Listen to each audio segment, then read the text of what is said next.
तो भैया तुम कहाँ से आ रहे हो? मास्टर भैया, अब आपने सवाल पूछ लिया तो हम बताएंगे।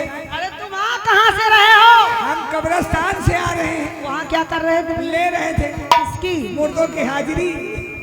कितने आए कितने गए। अरे दादा, हाँ।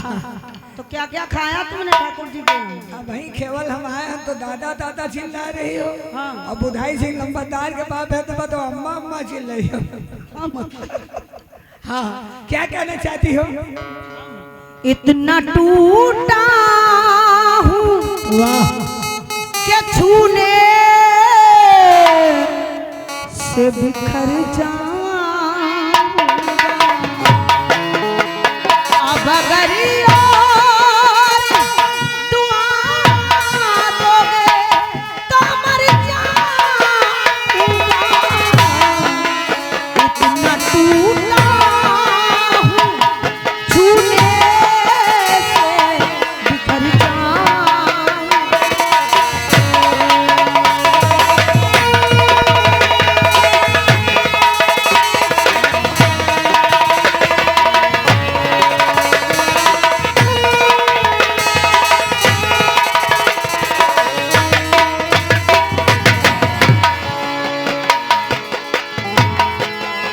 फूल रहे गुलदानों में यादों के बगैर। फूल रहे गुलदानों में यादों के बगैर। मैं तो खुश हूँ, अरे मैं तो खुश हूँ, मैं तो खुश हूँ के फिजाओं में बिखर जाऊंगा।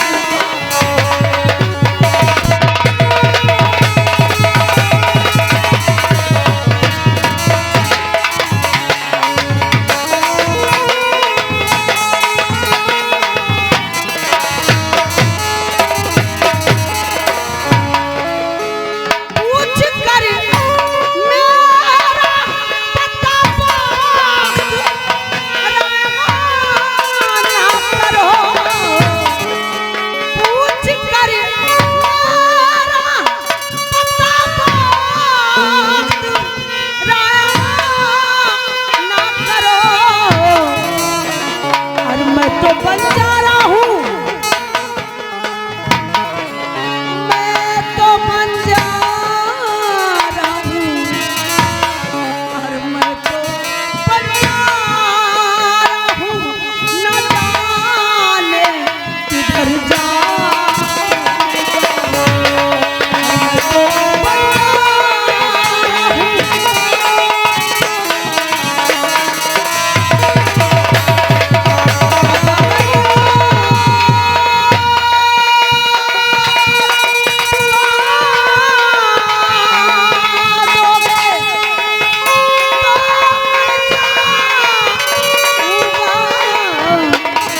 इतना टूटा हूँ कि छूने से बिखर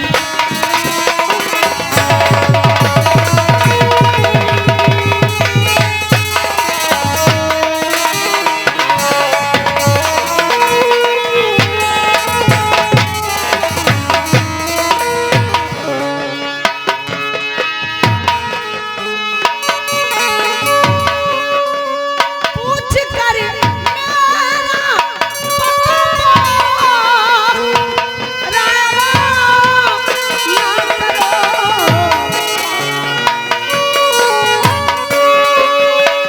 सुपत पे चला, क्या बात है? सुपत पे नहीं हाँ, आंचल को बिछा